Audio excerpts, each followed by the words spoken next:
Hello friends. Yes bank आज फिर से अपर सर्किट पे क्लोज हुई। 3 दिनों तक लगातार गिरने के बाद आज आपको यस बैंक में तेजी देखने को मिली। दिन के शुरुआत में यस बैंक अपने पिछले क्लोजिंग प्राइस से कुछ निचले स्तर पर आई, मगर उसके बाद दिन भर पॉजिटिवली ट्रेड करते हुए फिर से 15 रुपये 5 पैसे का अपर सर्किट लगाते हुए क्लोज हुई।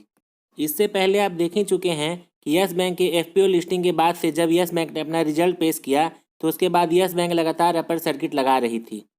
तो आप देख सकते हैं कि यस बैंक में बुल्स और बियर्स का काफ़ी अच्छा खेल चल रहा है, क्योंकि जब जब बियर्स इसे नीचे लाने की कोशिश कर रहे हैं तब तक बुल्स आकर इसे बाय कर रहे हैं, जो शेयर के स्ट्रेंथ के लिए काफ़ी अच्छा संकेत है। क्योंकि अगर बुल्स और बियर्स में हेल्दी कंपटीशन होता है तो वह स्टॉक के लिए काफ़ी अच्छा माना जाता है। क्योंकि जिस प्रकार बियर्स का हावी रहना स्टॉक के लिए अच्छा नहीं माना जाता है, ठीक उसी प्रकार बुल्स का भी लगातार हावी रहना स्टॉक के लिए अच्छा नहीं माना जा सकता।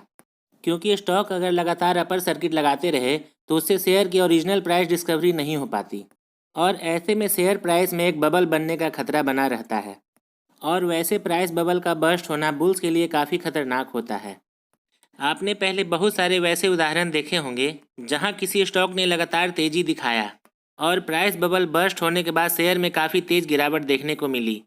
तो ऐसे में हम मान सकते हैं कि अगर यस बैंक के स्टॉक में अगर बुल्स और बियर्स के बीच हेल्दी टसल चलते रहता है तो यह स्टॉक के लिए काफ़ी अच्छा है। तो अगर आप भी बुल्स और बियर्स के इस खेल का मज़ा लेना चाहते हैं तो आपको भी एक स्ट्रेटजी के साथ चलना होगा।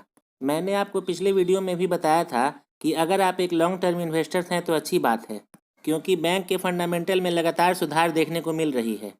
मगर इस स्टॉक में लॉन्ग टर्म में रिटर्न लेने के लिए आपको काफ़ी पेशेंस रखना होगा, क्योंकि मैंने आपको बताया था कि एफपीओ रेज करने के बाद यस बैंक की इक्विटी काफ़ी ज़्यादा बढ़ गई है, और इतने बड़े इक्विटी बेस के साथ स्टॉक प्राइस को एक बड़ा अप मूव देने में काफ़ी मुश्किलें आ सकती है। क्योंकि इतने बड़े इक्विटी बेस के साथ अगर शेयर प्राइस में बहुत बड़ी अप मूव आती है तो वह स्टॉक के वैल्यूएशन को जस्टिफाई नहीं कर पाएगी, क्योंकि बढ़े हुए स्टॉक प्राइस स्टॉक के पीई रेशियो, स्टॉक के मार्केट कैप और स्टॉक के प्राइस टू बुक वैल्यू के रेशियो को जस्टिफाई नहीं कर पाएंगे।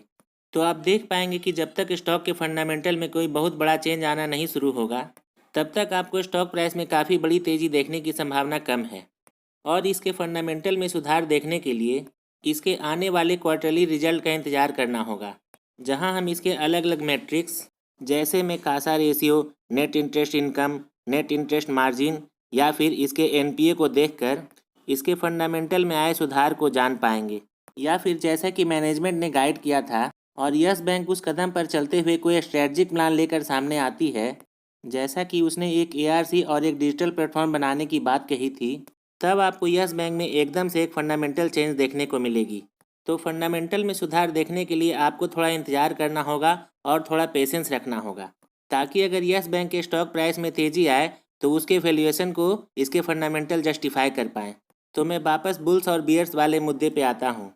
तो अगर आप लॉन्ग टर्म इन्वेस्टर्स होते हुए भी अपने प्रॉफिट को मैक्सिमाइज करना चाहते हैं तो आप बुल्स और बियर्स के इस खेल में शामिल रहिए, और स्टॉक प्राइस में 15 से 20% अप मूव आने पर आप अपने पोर्टफोलियो के 5% स्टॉक में प्रॉफिट बुकिंग करते रहें, और वापस स्टॉक प्राइस में गिरावट आने पर आप अपने स्टॉक को फिर से एक्यूमुलेट कर लें, जिससे आपको लंबे सफ़र का आनंद मिलता रहे।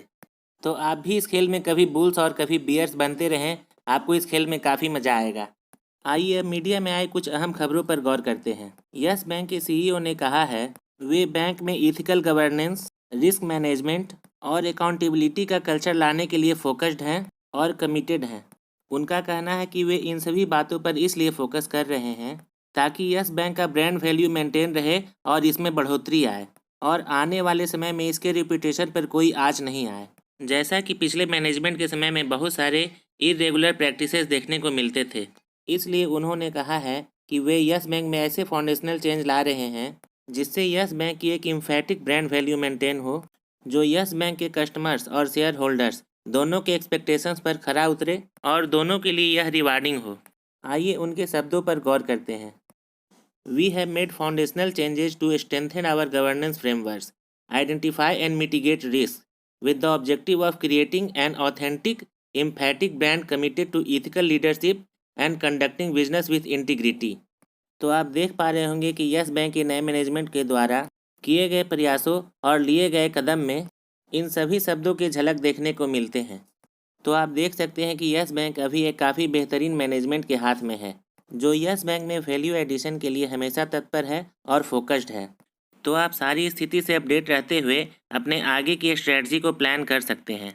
यस बैंक और फाइनेंशियल मार्केट से जुड़ी हुई सभी खबरों से अपडेट रहने के लिए आप मेरे चैनल को अभी सब्सक्राइब कर लें और बेल आइकन प्रेस कर दें।